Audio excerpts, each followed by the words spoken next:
I think once you could create a really healthy and strong relationship with yourself, you're not gonna like go out there and force to have relationships that may actually end up being toxic, or you're doing it and it may not align with the type of friendship that you want, or you just end up forming unhealthy relationships with other people. Hi guys, I'm Alexandria, and in today's video we're going to talk about how to create a healthy relationship with yourself.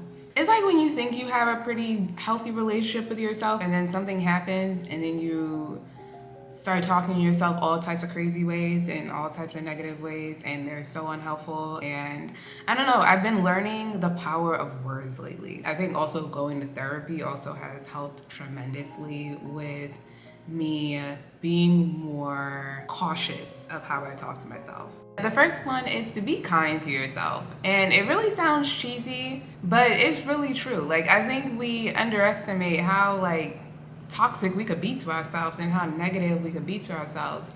And I remember I left my old job in 2022. I wanted to start my own business, but I really didn't know what kind of business I wanted to start. So I was like jumping all over the place and doing a whole bunch of stuff. And then anytime things didn't turn out the way I anticipated it, or nothing really came along, I just started to become the most toxic and negative person to myself. And I just talked to myself all types of ways and just being really down on myself. And what I realized is not only do I now have to get myself out of a rut, I now have to change how I'm talking to myself. So it's one day I'll be positive and then the next day I'll be like, you're full of shit and you're not good and all this stuff. It just becomes very taxing and very heavy on your brain of trying to focus on what its end goal is. So one thing that I've learned to do is just be more kinder to myself, of realizing hey, this is a journey.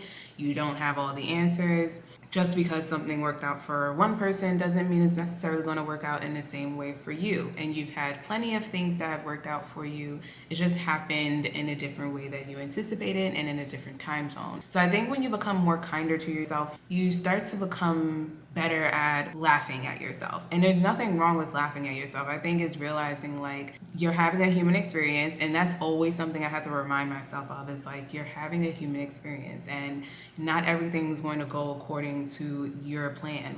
You're on a universe where there's billions of other people that exist with you. So for you to think that everything is going to go according to what you see it in your head is pretty much delusional. So it's I've learned to just be more kinder to myself and be able to understand that hey, this may not have worked out, but I've gathered this from it, or I've learned this from it. And it's seeing the positive in something, especially when we're only used to seeing things in a negative light. So if you're someone who's very hard on yourself, or you tend to just be very negative towards yourself when things just don't happen the way you anticipated it, realize that you at least showed up. You at least did something. And it's laughing if you make a mistake, learning what you could do to improve, and realizing that this is just your journey, because no one likes a boring story anyway. So it's the more you go through, the more it builds you up to realize, okay, if I could conquer this, I could conquer this, and I could do this. And so I've just learned that being kinder to myself helps me to stay on track of where I'm trying to go. Because if I'm negative, I'm just going to stay in the same negative light, and I'm going to stay in the same space, and I'm going to stay in the same spot and not progress anywhere. But if I'm more kinder, if I'm more accepting that I have my own faults and my journey is going to look different than I anticipated it, it's much easier for me to be okay, that happened, that sucked, let's move on. And not all the time is it going to be that quick that you're going to think that way. But over time, you start to be more cautious when those negative thoughts happen, and it's much more easier for you to be hey, no, that's not helpful, and let me just see what positive I got out of this. The second thing to do is to keep your word. So this is something that I realize also causes my own negative thoughts to spiral, is when I say I'm going to do something and then I don't do it, and then I say I'm gonna do it the next day and then I don't do it, it's like my brain is just like, you're fooling yourself, you're not gonna do it. And I think when you're more able to just stick to your word and say you're going to do something and follow up on it, it reinforces that you're doing what you say you would do. And I think that's highly important, because I think when we end up saying we're going to do something and then we don't end up doing it, it's like we don't even trust ourselves. But when you end up saying that you're going to do something and then you follow through with it, it's more likely for you to continue doing that in other areas of your life. So one thing for me is like, I really hated working out, and it's still not like something I wake up and I'm like, yay, I want to work out. But it's something that I know I want to do, because I know I want to be in a certain health when I'm older, especially working in the health field and seeing how things compound very quickly for people as they get older. So one thing that I do is I tell myself every single morning when I get up, I'm going to work out.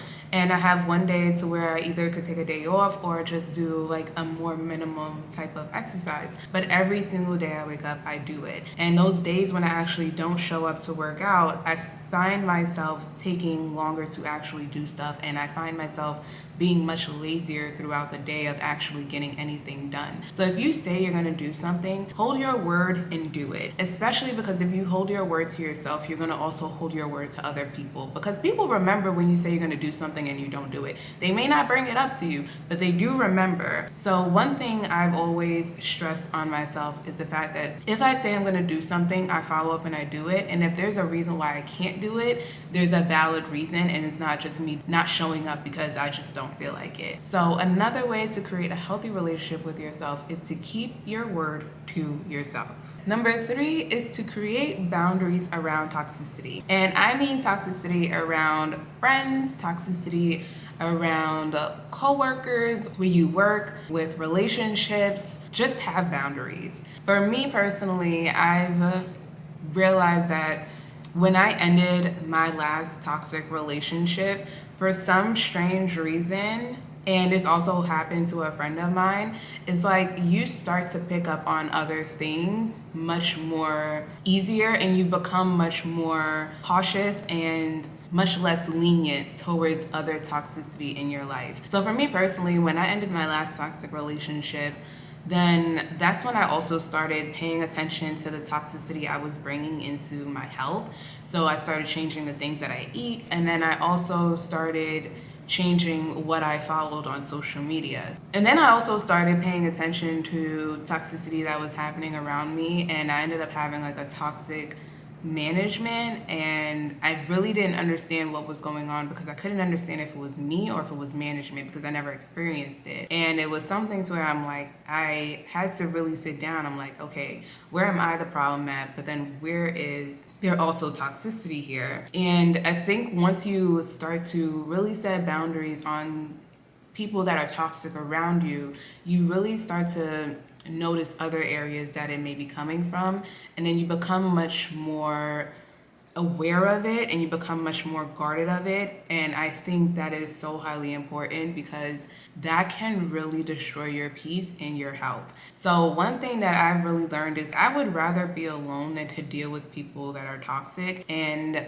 I also learned to understand when it's toxicity and when it's just something that I may not agree with, because just because something you don't agree with doesn't mean it's necessarily toxic. But then there are things where it's just like, if this person is constantly making me feel like this in a certain way for this specific reason or for no specific reason at all, then that's something to question. Like, how are you feeling around that person? How are you feeling around the person that you follow on social media? How are you feeling when you're eating certain foods? Those type of things are warning signs of letting you know what is really working with you and then what is working against you. So really start to pay attention to the people in your life and the things that you watch and the people that you follow, and really pay attention to how they make you feel, because that is something that is highly influential in our well-being that I think a lot of us underestimate.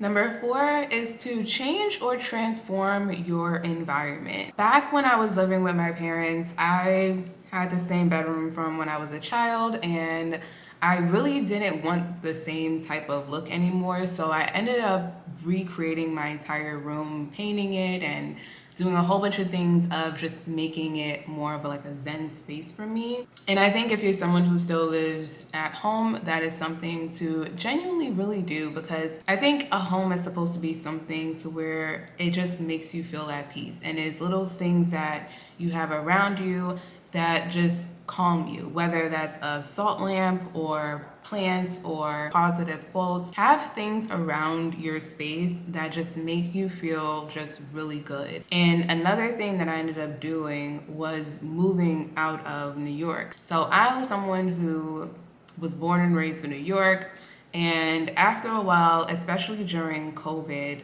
I just didn't want to stay there anymore. And because I was already running into issues with my current job at that time, an opportunity came for me and my boyfriend to move to Florida, and we did. And what I find funny is that I never really anticipated wanting to come to move here, because I visited when I was younger. I visited when I was like 18, and I hated the fact that it just randomly rained and it was humid.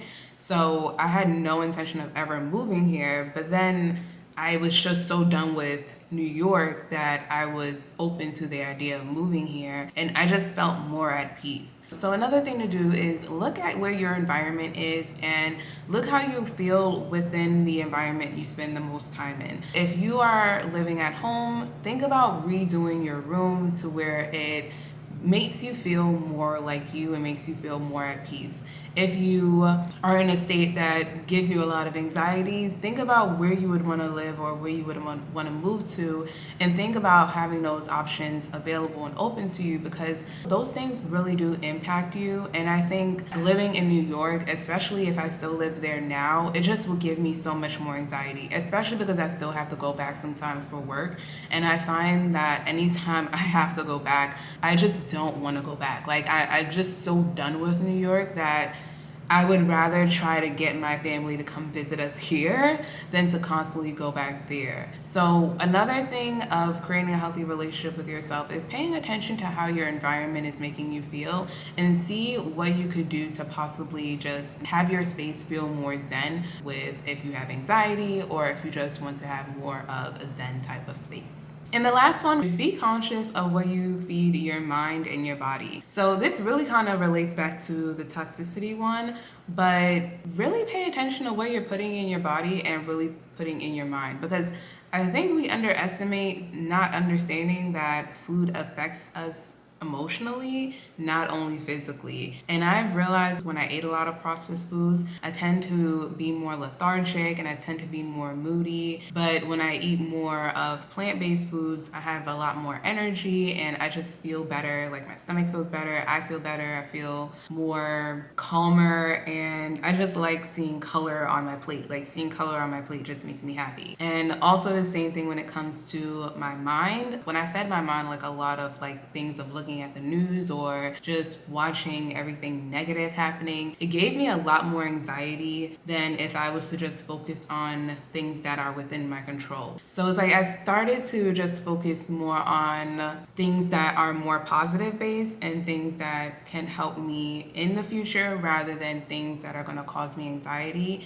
And then when it came to food, I just started to focus more on eating more of natural foods, because it just feels better for my body. Like to me, eating processed food became more of a thing where it looks like food, but it's not food. And when I eat it, I'm still hungry because I didn't eat food, but I just ate something that looked like food. And so that's where I started to just be like, okay, let me just eat more natural foods and more whole foods and eat more things that actually came from the earth. And I realized when I do eat those type of foods, I'm much more, my body just feels much more better than if I ate foods that are processed, or if I ate like a lot of like sugary foods, or if I ate a lot of just things that weren't beneficial for my body. So really pay attention to what you're feeding your mind and what you're feeding your body, because that overall does have a significant impact on your mental health, your emotional health, and also your physical health. So those are my 5 ways of how you can start to create a healthy relationship with yourself. Definitely let me know which one resonated with you the most, or which one you think you are going to try. And I will see you guys in the next video.